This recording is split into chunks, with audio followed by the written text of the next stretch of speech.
Hi ಎಲ್ಲರಿಗೂ ನಮಸ್ತೆ. ನಾನು ನಿಮ್ಮ Geeta Ninganagoud. Welcome to my channel. ಇವತ್ತು ನಾನು ಬಿಸಿಲಿಲ್ಲದೆ ಚಳಿಗಾಲದಲ್ಲೂ ಸಹಿತ ಯಾವ ರೀತಿ ನಾವು ಕರಿದ ಅವಲಕ್ಕಿಯನ್ನು ಮಾಡ್ಕೊಳೋದು ಅಂತ ಹೇಳ್ಕೊಡ್ತಾ ಇದ್ದೀನಿ.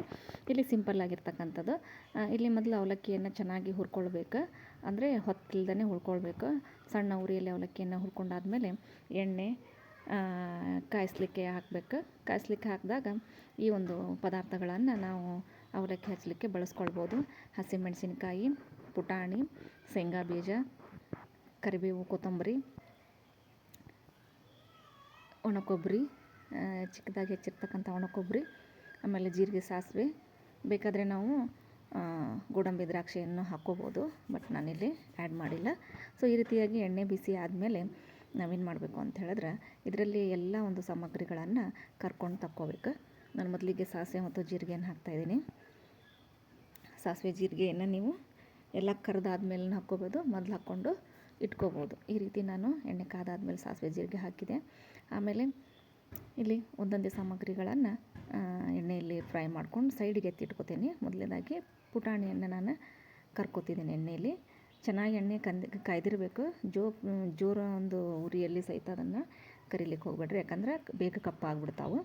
ಸೊ ಮೀಡಿಯಮ್ ಫ್ಲೇಮ್ ಚೆನ್ನಾಗಿ ಕಾದ್ಮೇಲೆ ಮೀಡಿಯಮ್ ಫ್ಲೇಮಲ್ಲಿ ಏನು ಮಾಡಬೇಕು, ಈ ಪದಾರ್ಥಗಳನ್ನು ಕರೆದು ತೆಗೆದುಕೊಳ್ಬೇಕು. ಮೊದಲಿಗೆ ನೋಡಿರಿ, ಎಣ್ಣೆ ಚೆನ್ನಾಗಿ ಕಾದಿರೋದ್ರಿಂದ ಪುಟಾಣಿ ಬೇಗ ಏನಾಯಿತು, ಕರೆದೋಯ್ತು. ನೆಕ್ಸ್ಟು ಮೆಣಸಿನ್ಕಾಯಿ, ಹಸಿ ಮೆಣಸಿನ್ಕಾಯನ್ನು ನಾವು ನೀಟಾಗಿ ಹೆಚ್ಕೋಬೇಕು, ತೆಳುವಾಗಿ ಹೆಚ್ಕೋಬೇಕು. ಅಂದರೆ ಎಣ್ಣೆಯಲ್ಲಿ ಅದು ಬೇಗ ಫ್ರೈ ಆಗ್ತೈತಿ. ಅಂದರೆ ಅದು ಸ್ವಲ್ಪ ಪೂರ ಡ್ರೈ ಆಗೋ ತನಕ ಏನು ಮಾಡಬೇಕು, ನಾವು ಅದನ್ನು ಕರ್ಕೋಬೇಕು. ಅಂದ್ರೆ ಸಂಪೂರ್ಣವಾಗಿ ಖಾರವನ್ನು ಎಣ್ಣೆಯಲ್ಲಿ ಬಿಟ್ಕೊಂಡಿರ್ತೈತೆ ಅದು. ಆವಾಗ ನಮಗೇನಾಗುತ್ತೆ ಅಂದ್ರೆ ಅವಲಕ್ಕಿಯ ಮಧ್ಯೆ ಬಾಯಲ್ಲಿ ಭಾಳ ರುಚಿಯಾಗಿ ಮೆಣಸಿನ್ಕಾಯಿ ಬರ್ತಕ್ಕಂಥದ್ದು. ನೋಡಿರಿ, ಇದನ್ನು ಸಹಿತ ಚೆನ್ನಾಗಿ ಫ್ರೈ ಮಾಡಿಕೊಂಡು ಎತ್ತಿಟ್ಕೋಬೇಕು.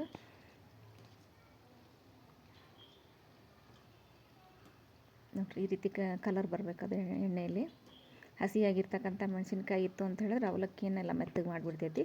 ಸೊ ಅದಕ್ಕಾಗಿ ಅದನ್ನು ಪೂರ ಡ್ರೈ ಆಗೋ ತನಕ ಏನು ಮಾಡಬೇಕು, ಎಣ್ಣೆಯಲ್ಲಿ ಫ್ರೈ ಮಾಡ್ಕೋಬೇಕು. ನೋಡ್ರಿ, ಪೂರ ಡ್ರೈ ಆಯಿತು. ಈಗ ಅದನ್ನು ಎತ್ತಿಟ್ಕೊಂಡೆ. ನೆಕ್ಸ್ಟ್ ಏನು ಹಾಕೋದು ಅಂತ ಹೇಳಿದ್ರೆ, ಇಲ್ಲಿ ಒಣಕೊಬ್ಬರಿಯನ್ನು ನಾನು ಹಾಕ್ತಾಯಿದ್ದೀನಿ. ಇದನ್ನು ಸಹಿತ ಸ್ವಲ್ಪ ಬ್ರೌನ್ ಆಗಿ ಕಲರ್ ಬಂದರೆ ಏನು ಮಾಡಬೇಕು, ಅದನ್ನು ಸಹಿತ ನಾವು ತಗೊಂಬಿಡ್ಬೇಕು. ಅದು ಭಾಳ ನಾವು ಫ್ರೈ ಮಾಡಿದ್ರೆ ಅದು ಟೇಸ್ಟ್ ಹೋಗ್ಬಿಡ್ತೈತೆ ಕೊಬ್ಬರಿದು. ಸೊ ನೋಡಿರಿ, ಬ್ರೌನ್ ಹಾಕ್ಕೊಂತ ಬಂತು.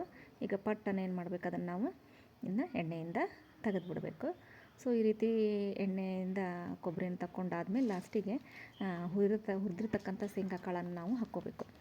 ನೋಡಿರಿ, ಶೇಂಗಾ ಕಾಳು ಮೊದಲಿಗೆ ಹುರಿದಿಟ್ಕೋಬೇಕು. ಹುರಿದಿಟ್ಕೊಂಡು ಬೇಳೆ ಮಾಡ್ಕೋಬೇಕು. ನೀವು ಇಡಿಯಾಗಿ ಹಾಕ್ತೇನೆ ಅಂದರೆ ಇಡಿಯಾಗಿ ಹಾಕ್ಬೋದು, ಇಲ್ಲ ಬೇಳೆ ಮಾಡಿ ಹಾಕ್ತೀನಿ ಅಂದರೆ ಬೇಳೆ ಮಾಡಿನ ಹಾಕ್ಕೋಬೋದು. ಬೇಳೆ ಮಾಡಿ ಹಾಕಿದ್ರೇ ಭಾಳ ಟೇಸ್ಟ್ ಆಗಿರ್ತಕ್ಕಂಥದ್ದು. ಆಮೇಲೆ ಚೆನ್ನಾಗಿ ಅವಲಕ್ಕಿ ನಮಗೆ ಇದು ಆಗ್ತಾವೆ, ನೋಡಲಿಕ್ಕೆ ಚೆನ್ನಾಗಿ ಕಾಣ್ತಾವೆ ಅಂಥೇಳಿ ಅವಲಕ್ಕಿ.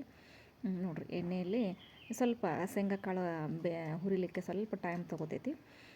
ಇವು ಸಹಿತ ಚೆನ್ನಾಗಿ ಸ್ವಲ್ಪ ಬ್ರೌನ್ ಕಲರ್ ಬರೋ ತನಕ ಏನು ಮಾಡಬೇಕು, ಅದನ್ನು ಎಣ್ಣೆಯಲ್ಲಿ ಹುರ್ಕೋಬೇಕು. ಆಮೇಲೆ ಈ ಒಂದು ಸ್ವಲ್ಪ ಅರ್ಧಂಬರ್ಧ ಜಜ್ಜಿರ್ತಕ್ಕಂಥ ಬೆಳ್ಳುಳ್ಳಿಯನ್ನು ಇಲ್ಲಿ ಆ್ಯಡ್ ಮಾಡ್ತಾಯಿದ್ದೀನಿ.